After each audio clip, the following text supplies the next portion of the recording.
right, good morning, everyone. Welcome to today's webinar. My name is Shawna, and joining me, we have a very special guest this morning, Rick Harvey from BioLab. We are so excited to have you, Rick. Thanks for joining. Thank you, Shawna. Welcome to today. Excited to be here. Awesome. It looks like we don't have video for you, Rick, so we'll see if that works out in just a second. No problem. But while we figure that out, we'll get started. Before we get started, just a couple housekeeping things for everybody on the line. At the very bottom of the screen, there's a little button that says Q&A. If you go ahead and hit that button, you can type in any questions you have through today's conversation, and Shannon is our moderator. She'll go ahead and answer those questions or call them out to us, and we'll answer them. We'll pause about halfway through, and then we will pause at the very end as well. So there is that. And Rick, I'd love to just chat about you, the company that you're with. You're with BioLab. I'm sure everybody knows who BioLab is. For those who don't, can you just talk to us a little bit about your company, and then maybe a little bit about yourself and how long you've been in the industry for, and just give us a bit of background? Sure. So BioLab is a company that's been around for 65 plus years, focusing on pool and spa chemical manufacturing. So we're a manufacturer. Manufacturing trichlor, dichlor, liquid algicides, things like that. The BioLab business, obviously, we will focus on dealer direct pool and spa, household cleaning products, as well as a mass division for mass pool and spa as well. So we do a lot of packaging around using trichlor and liquid chlorine, things like that. And we're owned by a parent company called Kick Consumer Products, which is a much bigger entity that does a lot of private label for household cleaning products and liquid bleach. Very cool. Awesome. And what about you? Who are you, and how long have you been with them? Sure. So I just celebrated 15 years with BioLab. So thank you very much. It's been a great ride. I've done many things with this company over my 15 years. Most currently, I'm the senior director for sales of our Pro Dealer division, which is basically for our BioGuard and SpaGuard brands, which I'm sure many of your listeners are familiar with. So I manage those teams and those relationships with our 1,000 customers, 1,000 dealers across the country. So yeah, it's incredible. What a huge job, and you guys provide such incredible support for the dealers. So we all really appreciate that. We need more of that in the industry. So thank you for all of the time. 15 years is a long time with a company, and congratulations on your promotion to Senior Director of Sales. That's really exciting. Thank you for that. Appreciate it. Yeah. So today we are talking about the title of this webinar is Crafting Unforgettable Retail Experiences. And I felt like there was no better person to speak about this than you. You've been in the retail space for a very long time, and I think you can provide some really incredible insight on just how to do this. And I just want to set the stage by saying we are at such an interesting time in the world, from my perspective, that we have kind of it's always been like the battle of two between big box and specialty retailers and who gains the customer. But now in the middle of that is e-commerce. And so now it's like big box sales, e-commerce, and specialty retailers all fighting for the same consumer base. So crafting unforgettable retail experiences is more important now, I think, than it's ever been. Because we can't compete necessarily with the Amazons and getting something to somebody overnight by 7 a.m. by the time they wake up. But we can give a much better experience, and that will win a lot of people over. So I just want to go through and ask a couple questions, have a conversation with you. Sure. The first topic I'd love to cover is personalization. So Rick, can you tell me what are some simple ways that small retailers with limited resources can personalize experiences for their customers? Yeah, sure. So, retailers can still do it with limited resources, right? I think that's the big misconception. Well, we're small, we can't do things at the level that maybe the big box or some of the larger folks can do. But I think sometimes we just talk ourselves out of being able to customize, things to draw the customers in, right? So I look at the simple things, right? So the relationship piece, in the brick and mortar business, relationships are key, right? So building strong relationships up front, getting to know the folks that are coming in the store, having on a first name basis is crucial, right? You go into a big box store, they can't answer your questions, they don't know who you are personally.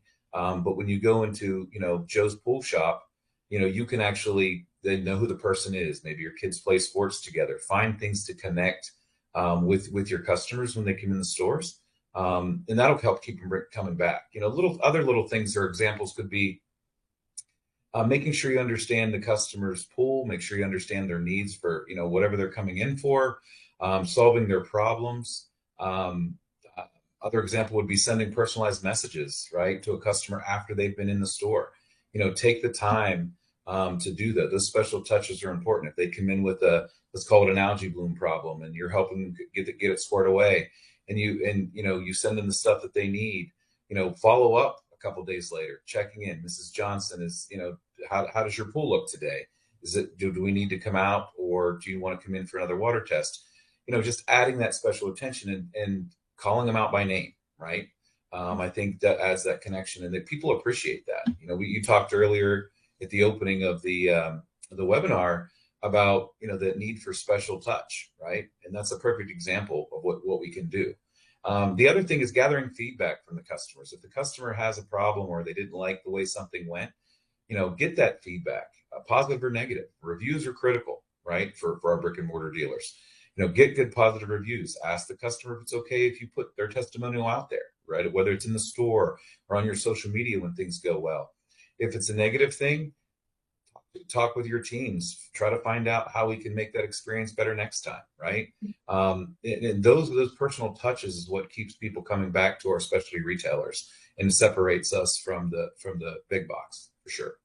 Yeah, yeah, everything you said resonates with me. And something you said before we went live that really hit me is if you just have conversations with people and you just are genuinely curious about them, people like to talk, people like to share. And something you said was take note of those things. Take note of if they're headed to a doctor's appointment after this, or if they're headed to pick up Billy to go to softball practice, or maybe they just moved into this home and the pool is new to them and they're intimidated by being a pool owner. All of those things are so important because then when you follow up with them, you can say, hey, I've been really thinking about you. I hope your doctor's appointment went well. I hope it was all positive news.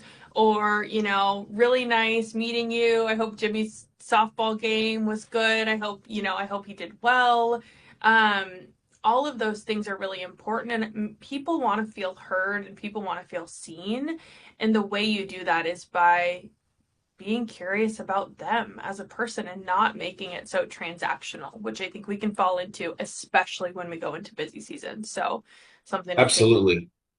Yeah, we want to avoid the transactional thing because that's what they get at big box, right? So the personal touch is what's going to allow people to or want people to become loyal and continue to come back, right?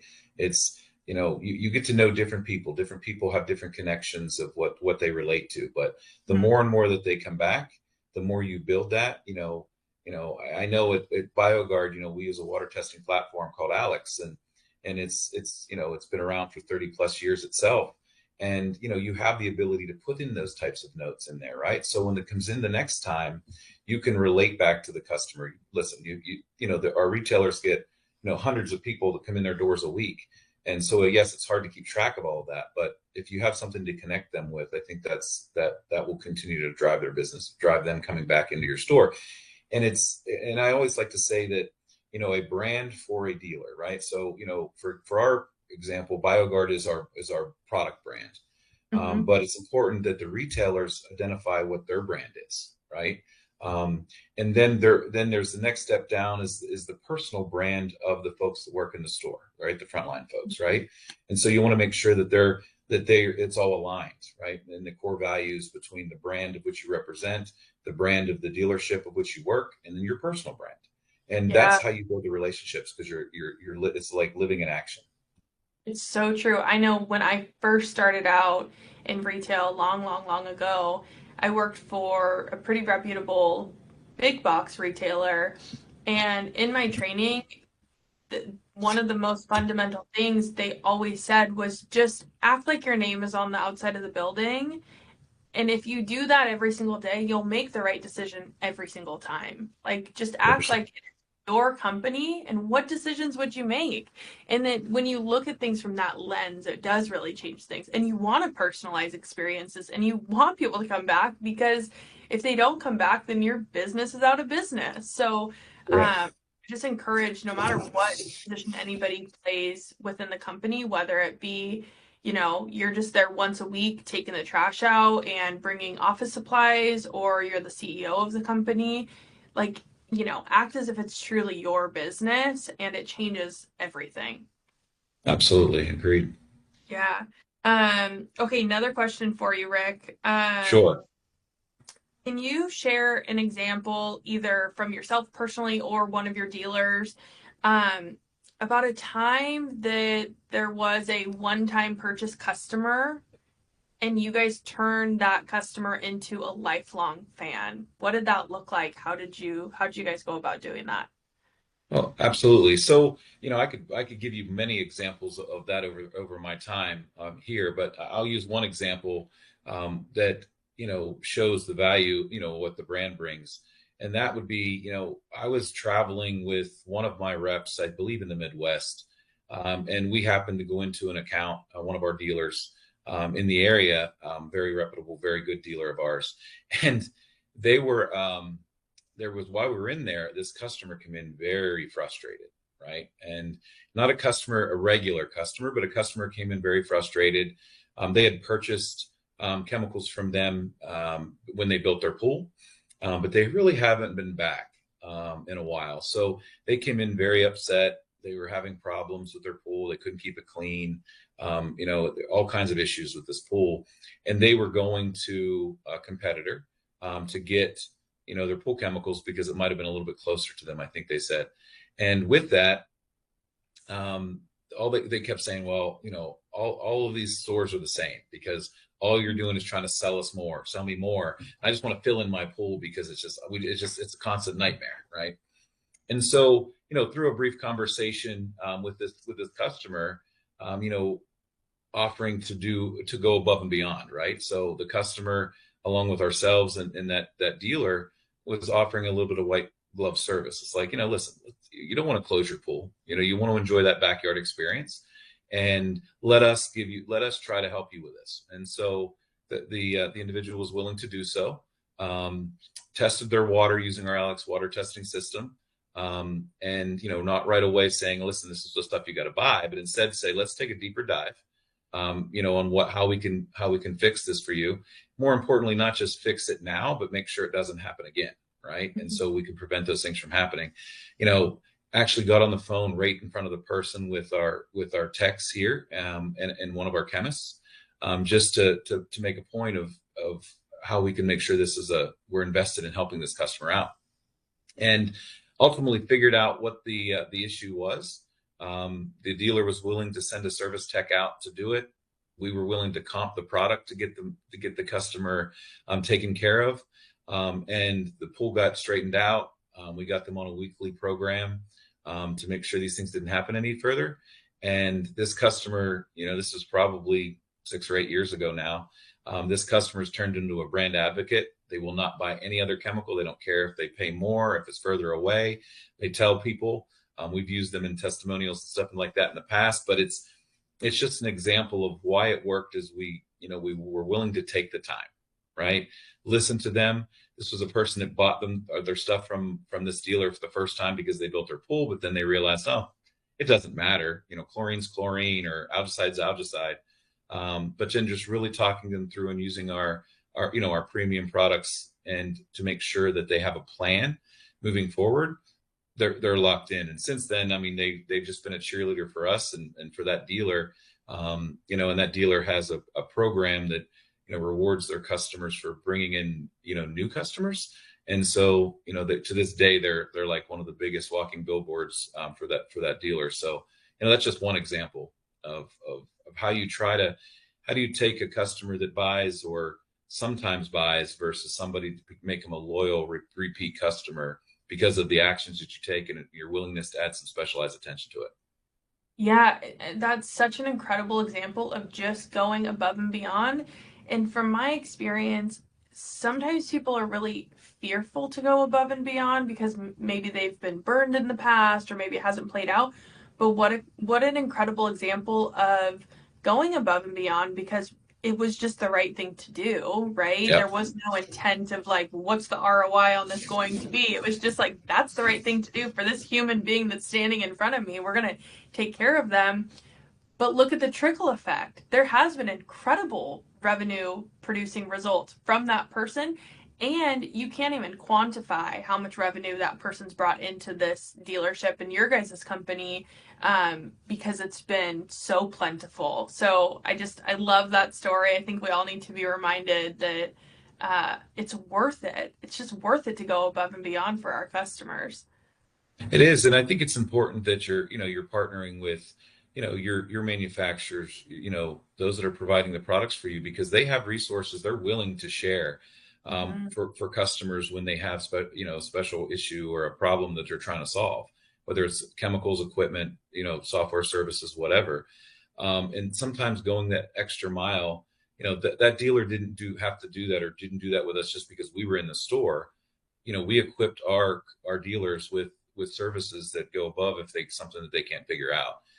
And I think that separates that's something you can't get, in a big box situation at all. So Not at all. And I think that's such a good reminder that I was a BioGuard dealer for a long time and I had an incredible rep. And there was scenarios where I'd be standing in front of a customer and we've tried a lot of things and nothing seems to be working to fix their hot tub. And I'm like, you know what? Let's try to phone a friend and see if we can get anywhere with that. And I would call the rep and we'd chat and I'd put him on speakerphone. And I got to tell you, I didn't do it all the time. I used that phone a friend very sparingly because they obviously have tons and tons of customers themselves that they're trying to handle. But it worked every single time to put the end consumer at ease. Like, oh wow, this company cares about me so deeply. The manufacturers care about me. The dealer cares about me. And they're really willing to go to great lengths to make sure that I'm heard and that I'm being taken care of. And so, great point, Rick. I think a lot of times dealers don't always use their resources to their in their favor. So, great example. Okay, let's take a turn on the other side. okay. Let's talk about post sales and can you walk us through what are some mistakes you feel like people make post sale that really jeopardizes the experience? Maybe they gave a great experience in the store and they went above and beyond and they, customer left with a smile on their face. What are some pitfalls that people have post sale that make that customer not come back in the future? Yeah, I mean, obviously, many retailers unintentionally, damage long-term relationships. Not realizing that they're doing anything. Maybe it's a busy part of the season, right? It's very busy. You don't think about it. You make the customer happy when they're in there and thinking, oh, they're going to come back because I made them happy. But some of the pitfalls I think that happen is things like no follow up, right? If there's a complaint or just no follow up communication in general, right? Again, earlier I talked about little things to send a note or an email or a text or pick up the phone, and a follow up communication I think is critical, because then they're thinking, okay, again, it separates that transactional piece. It's not about pleasing the customer when they're in front of you, but it's also making sure they're taken care of at home when they get back home and they're working through their things. Other things are, ignoring issues or complaints, right? Poor response times. You know, customer calls in, hey, can you send somebody out? You know, I've got this issue with my pool and I've got a party coming up. And it's like, yeah, I can get a tech out there this time next week, right? It's things like that. The customer's going to say, okay, well, that's fine, schedule me, but I might see if I can find somebody that can come out a little bit earlier, you know, stuff like that. I think some of the other things are, you know, overwhelming or irrelevant marketing, right? And how you're pitching stuff to the customer. Are you sending, if you know, your email list, are you sending stuff out every single day, right? That may not make sense to that customer. You know, I think you need to control your marketing and how you do it. You know, it should be when your customers get something from you, oh, they're excited. Oh, what do they got going on today? Oh, what new product do they have? You know, stuff like that. It shouldn't be about every little thing that you're doing all the time by sending multiples. I mean, there's plenty of, you know, big box customers that pound you with stuff every single day, right? And I think that's overwhelming for the customer. So you want to make sure that you're doing that. You know, those are, I think those are some of my key things that I recognize a lot with our customers. But we just want to make sure that we're taking care of our customers, but understand that, you know, maintaining a relationship and a repeat customer doesn't end when they walk out the door. Yeah, yeah, it's so true. I just want to camp out here for just a second because I think this is really important, and I think this is a pitfall that I see across multiple industries. It's not segmented to pool and spa industry for sure. Oh, It's and across all industries where they have a great experience in the store because that's what we're coaching to, right? Somebody walks in, how fast do you greet them? How quickly do you answer the phone? You know, are you smiling? Like all of the things that we train to, but I think sometimes we stop training at that point and we don't really equip people with the tools to be successful after the sale. And something that you said that I feel like is incredibly relevant is the follow up. How do you follow up? What does that look like? And you said, make sure it's relevant, make sure the marketing is relevant, and don't leave that to your marketing department to figure out. Take matters into your own hands and take a quick video of yourself in the store.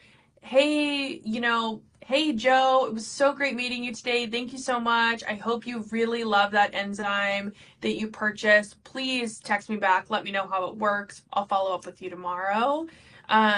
I had an incredible experience recently at a retailer. I bought shoes. I have little kids and their feet grow so fast. yeah, And so sometimes I would go online and order them shoes, but I needed to get them resized. I needed to get them fitted. I need to understand like what size they are. So I went into the retailer in my town and I had them fit them for shoes. We walked out, everybody got a pair of sandals for summer, and we left. And it wasn't a huge transaction for her. She probably has way bigger transactions. But the follow-up was incredible. My kids each left with a sports card. She has a little pack of sports cards in her pocket, and each kid got to pick a sports card.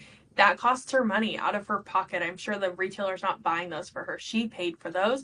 And then she has thank you cards that are probably from the Dollar Tree that she purchased herself, and she wrote the kids a thank you card. And I got to tell that's you, I great. will not shop anywhere else or with anyone else. She gave an incredible experience, and I probably would have been inclined to go back because of the in-store experience, but because of the after-sale experience, I will not shop anywhere else because I know that took her time and attention to do that. So I just encourage us all to think about experiences in our own life where we've had incredible after-sale experience and what that's done for us, and not so great after-sale experience. So you said targeted marketing is really important. Make sure that you're pushing out content that's relevant to people and make sure there's some sort of follow up there. I think those are the two most important things I grabbed from that. Yeah, and just to add, you know, kind of quickly, I think the biggest thing is that retailers struggle with sometimes is not giving their customers a reason to come back, right? So, you know, if you come in and you're in shopping to buy a spa, right? And you buy a spa, right? So you're selling them an experience, but you've got to give them reasons to come back. Maybe that's a loyalty program on their chemicals or to get their water tested, right?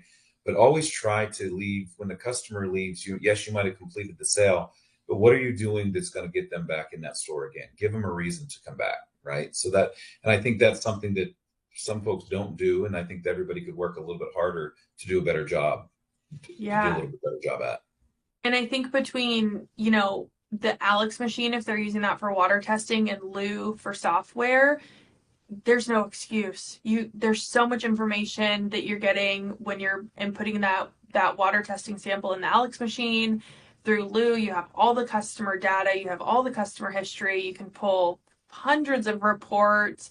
I have a customer who bought this singular product, and I want to pull a report of all the people who have purchased that product in the last year and market them this thing that would complement that really well. It's all doable. Um, Absolutely. and there's so many CRMs out there that you can invest very minimally in, that can do mass marketing campaigns for you and drip campaigns. So many things. I mean, we could have a whole webinar about that, but we won't go down that path today. It is something I'm really passionate about, though, and it sounds like you are too. Yeah, absolutely. Yeah, I think you just, again, it doesn't take a lot of resources to do the right things, to Yeah, grow, and take advantage of the folks you've got in your stores and their resources and their knowledge, to make that a possibility. But when I mentioned loyalty programs, for example, a lot of people do loyalty programs, but the benefit is always on the new customer coming in. Well, don't yeah, forget your consistent customers are coming.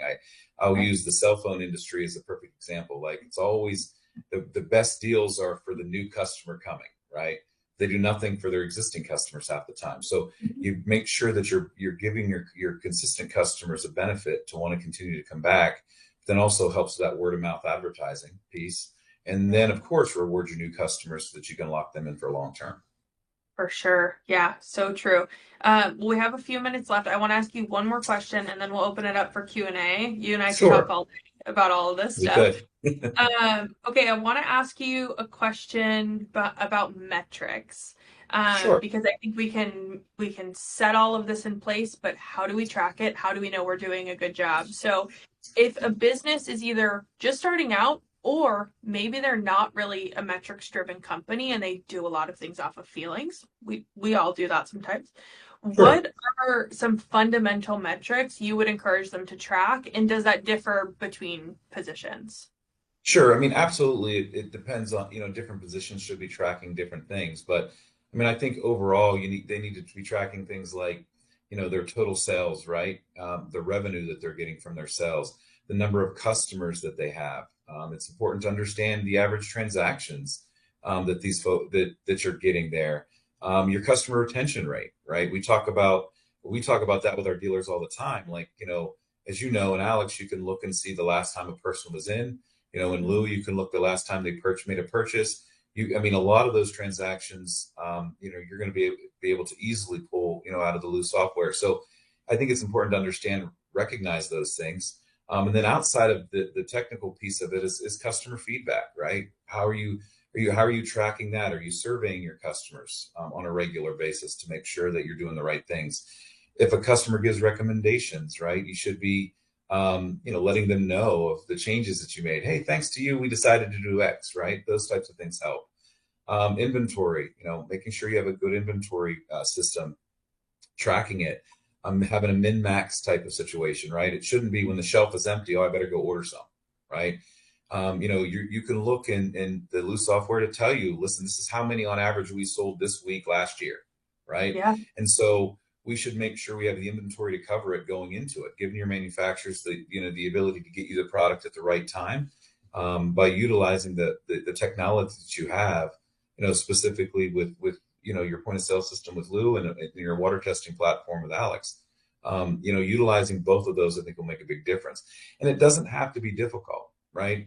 The reporting features out of both of these platforms, I think, make a big difference to make it easy for you to track.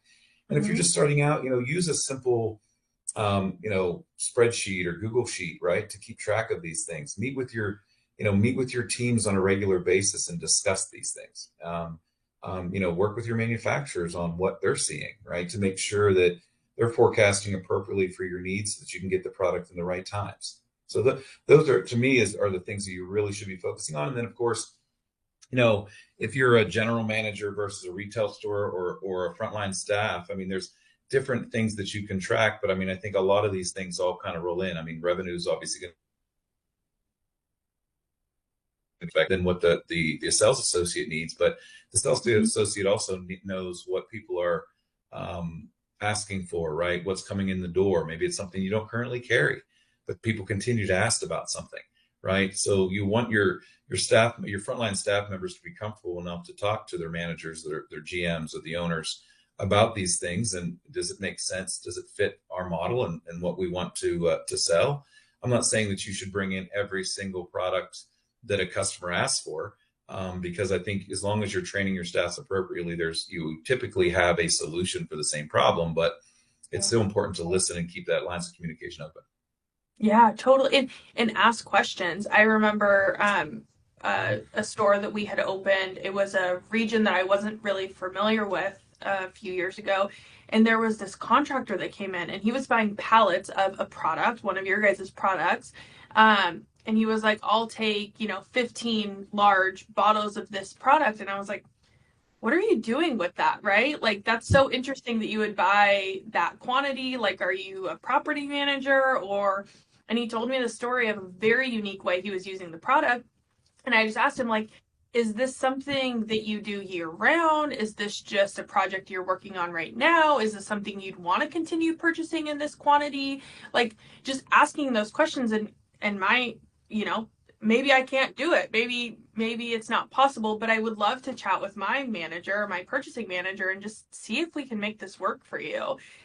So I think having sales reps and frontline people who are eager to just ask questions of somebody like, wow, that's really interesting that you need 7 bottles of test strips. I wonder, why is that? Like, what are you doing with these? And you talk to people who are like, well, actually, I work for the city and I'm testing the water, and for plants and whatnot. It has nothing to do with pools or hot tubs. It's like, okay, well, maybe there's an opportunity here.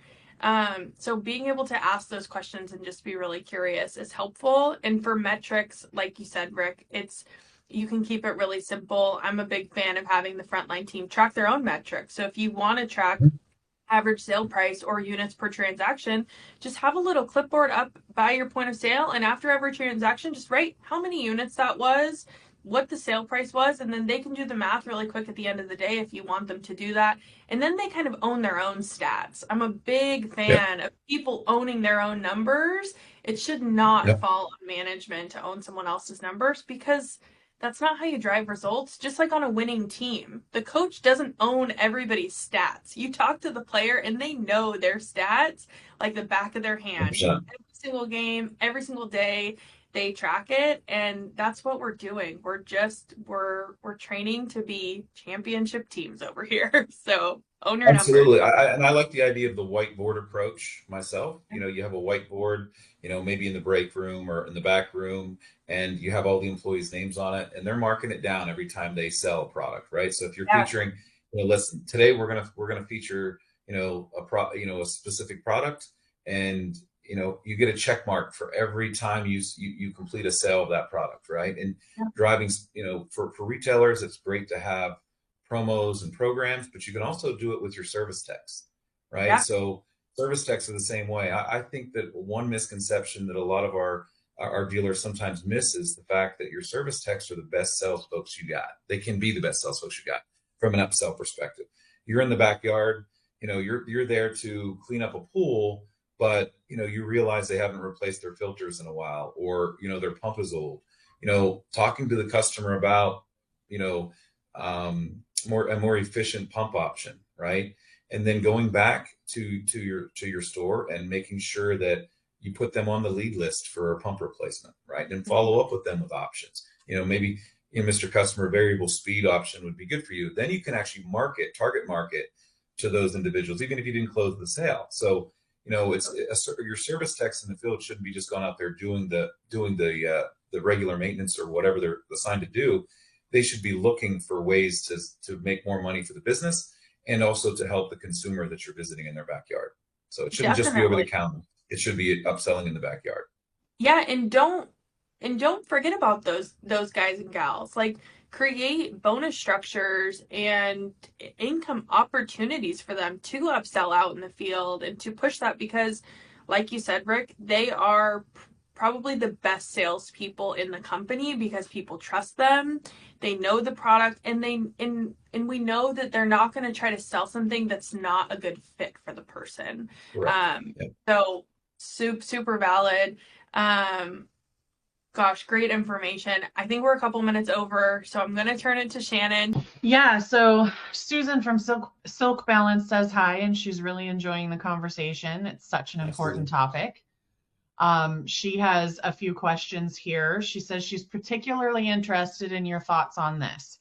With the rise in technology, what are some of your favorite innovations you've seen around digital and omni-channel integration in the pool and spa retail space? Sure. So I think technology has come a long way, right? So in my 15 years, it's really come a long way. 15 years is a long time. But some of the things that are being used right now with, around AI and artificial intelligence allows us to make things a little bit easier from everyone in our retail store, from our frontline staff to the way we market, both in store and outside of the store. I think that goes a long way. Just working with your manufacturers for the different things that they're offering right now. I mean, I think about the automation with your pumps and filters. The fact that I can sit here in my office right now and I can turn the pump on, the heat on, I can change the lights, right? All the different things that we can do. I think it's just important that, a lot of these manufacturers depend on our retailers to promote this new technology, and I think it's important to give them hands-on training in order to truly promote those different types of technologies to sell them, right? I mean, we're not all out there putting on Super Bowl ad commercials, right, about our products, right? So our dealers are extensions of us as manufacturers, in order to get that to the consumer at the consumer level. So it's important to make sure that they're doing it. So training and education is key, to make sure that our retailers are doing that, and work with your partners, right, to make sure that they're providing the necessary resources. And if they're not, make sure you're asking, right? What are you bringing? It's not just, okay, you're selling me X product, but what kind of services? What can my customer or my dealer or my employees? I'm sorry, my employees are comfortable with selling and promoting the product. Because if they don't understand it, they will not promote it, right? Mhm. So let's make it as easy as possible for them. If it's chemical related and they've got test pools in there, the reps, ask your reps to come out, demo the product for you, to see how it works. If it's equipment, same thing. Bring it in. Let's tear it down. Let's show the different features. I'm a big fan of, in retail stores, to have equipment pads, right, where you actually have live equipment, right, and you showing people, okay, this is the valve you should turn for this, or this is as simple to replace this salt cell generator, right, and show them how to do it, and have service options. Always be willing to upsell a service option to go out and do so. Yeah. Something else that I'd love to add on a totally different, runway is from a marketing standpoint on your website. Something that I've been loving lately is the idea of having these quick, easy quizzes on your website. And you could do something really easily around chemicals and water maintenance, where there's a series of questions like, how many gallons is your unit? Is it a hot tub or a pool? How often are you going to be using it? What's your biggest concern about owning this thing? And then it spits out results at the very end of like, here's your kind of prescription or your recipe card of the products that I think would be best for you. People just are confused. They don't know where to start. They need a launch pad, and then they see the list of these, core products that they should be using. And then at the bottom, maybe there's a coupon or something to get them to come into the store, right? Spend 150 and save 10% or something like that, or buy all of these products at one time and we'll give you a free X thing. Like, there's so many things we can do, but I really like the idea of those quizzes on websites, because people are looking for information and we can give them an e-store with a ton of products, but how do they know what they're supposed to buy? They don't unless they talk to you. And if they're intimidated to talk to somebody first, it gives them a point of entry. Yeah, but I mean, and I think it all starts with having a good website, right? Yeah, I mean, true. honestly, there's if your website is your Facebook page, right, then I think you need to look at having a website and make sure it's not just a website. You want to make sure it has resources on it. It has things that's going to sell your value to get them into your stores. And maybe that means an online store. You order online, pick up in store. Order online, we deliver local. Those types of things, because it's all about convenience. But you do want, if your website shouldn't be a giant run-on of everything. It should be interactive. Technology's advanced so much, it doesn't take a lot to put together a good website now. But I think you need to take advantage of doing those things and, have a chat feature available on your website, right? Where somebody has a quick question, they can ask a question. Maybe it goes to one of your service techs or something like that. But having resources are important, but a solid website for your business that represents your business well is important because, let's face it, today everybody gets all their information from their cell phone. And if you don't have a website, I know for one, if you don't have a website, I'm thinking, okay, maybe they're not reputable, right? Because there's nothing I can't find, specific for them. And then also make sure your website is mobile friendly. Because again, most people are going to look you up when they're looking for something. Spend a little bit of money on advertising to make sure that your business comes up first. A lot of your manufacturers offer programs that help you do that, right? So you want to have those keywords that's going to drive you to the top of the list. So, and then having an e-commerce page is, an e-commerce option is not a bad thing. I think I do like the idea, if you're shipping the stuff yourself, it gets a little more convoluted. Maybe you're connected to selling on Amazon. If that's what you wanted, that's fine. But when you think about the convenience factor and trying to draw them into your store so that you can, upsell or add that personal touch, I'm more of a big fan of, if you have an e-commerce, do the e-commerce local, buy online, local pickup, and you have a curbside option or something like that to add that convenience factor. Yeah, for sure. Yeah, we had so many ideas behind that. So along those lines, Susan would also like to know, how should the online experience mirror or complement the in-store environment? And what technologies are truly worth investing in to elevate the customer experience, like AR visualizers, CRM tools, interactive showroom displays? Yeah. So again, I think it all comes down to, your website, right? And how you build it out. I mean, there's a lot of different things, and I think there's new things coming out every single day. Where there's an app for this, app for that, but I think you want to make sure that you're doing it in a way that's going to keep people interested. And I do believe that AI, some people they think of AI, they think it's scary, like take over the world, that kind of stuff, but it adds a different level of resource. So when I mentioned a chat option earlier, like there's AI bots for that, right? So you don't even have to physically do it, but you're also drawing in customer information. So they're able to track information like IP address that can ultimately lead into, getting contact information for a follow-up. So if you're on a website and you're looking to buy something on your e-commerce portion of your website and the customer didn't buy, for example, right? So the technology that's out there is good enough to be able to pull that data back down and be able to follow up with a customer, whether it's automated or it's an in-person call. But we've all bought things, or we've all been shopping for things online and we didn't close the deal, didn't buy it. And then you're getting an email the next day saying, hey, I noticed that you didn't make this purchase.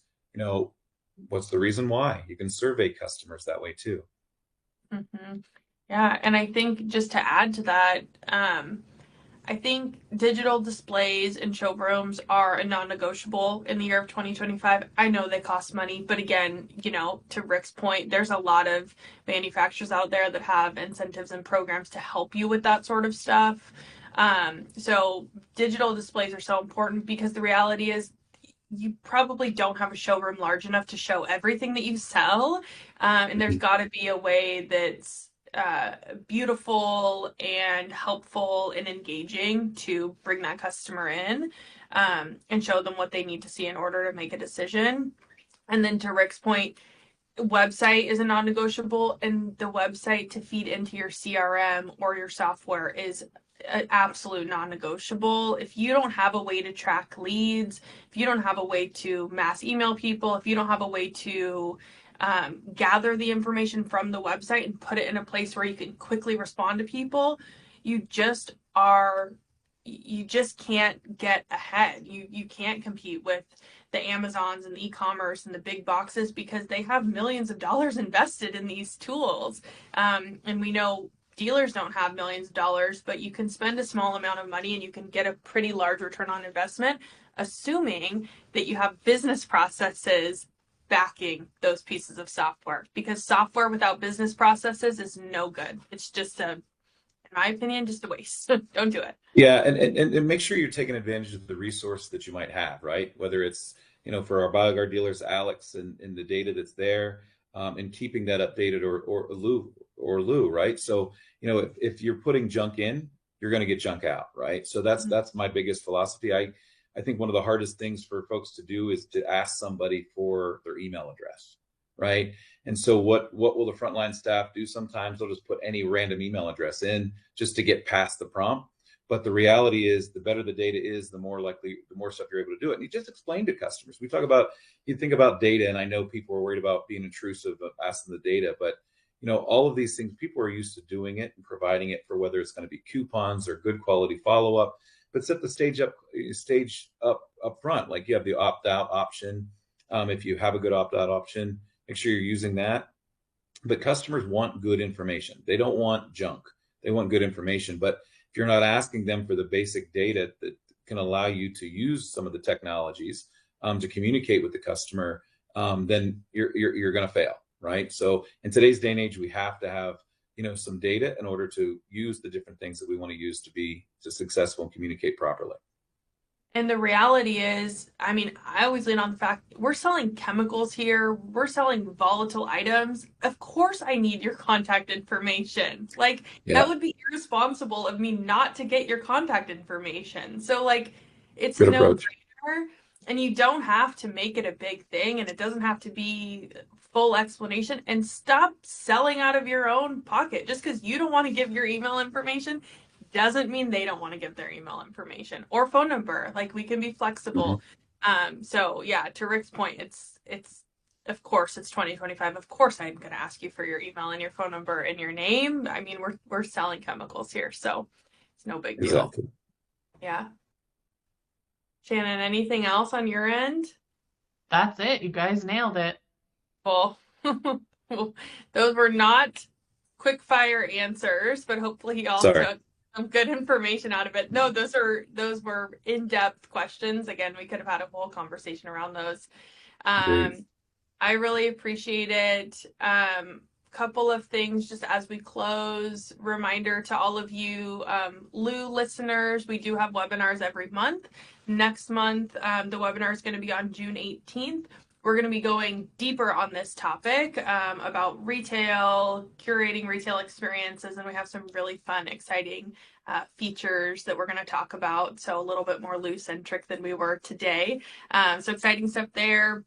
And then if you would like a demo of Lou, if you're not already on Lou, a lot of the things we talked about today, you can do really well in Lou when it comes to pulling reports, when it comes to tracking customer data, when it comes to responding to people. We even have APIs so you can connect your website to your Lou database and the information can automatically flow back and forth.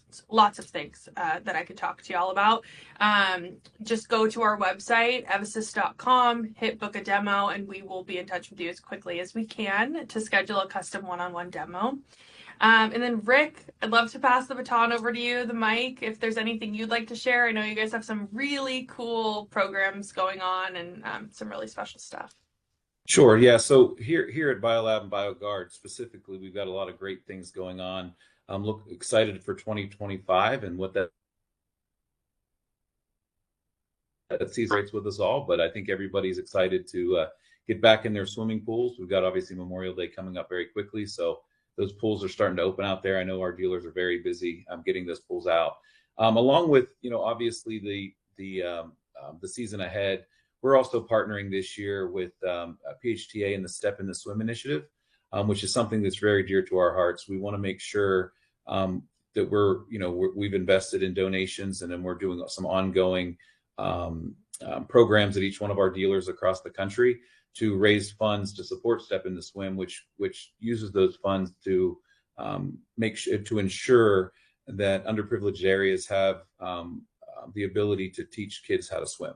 And we want to prevent drowning. Too many drowning deaths happen on an annual basis, and we want to do everything that we can for our part, and partnering with Step in the Swim to help them to raise the funds necessary to help folks learn to swim in different areas across the country. So we're pretty excited about that, and we'll we'll provide a link where you can participate if you're interested, both with through BioGuard in your future. So Shawna, I want to thank you for taking the time today. This is great information. Like I said, we probably could have spent a full webinar on each one of these topics today. So I look forward to working with you again in the future. But thank you for your time. Thank Lou for the opportunity to have me come on and speak today. And look forward to the year ahead and how we can work together in the near future.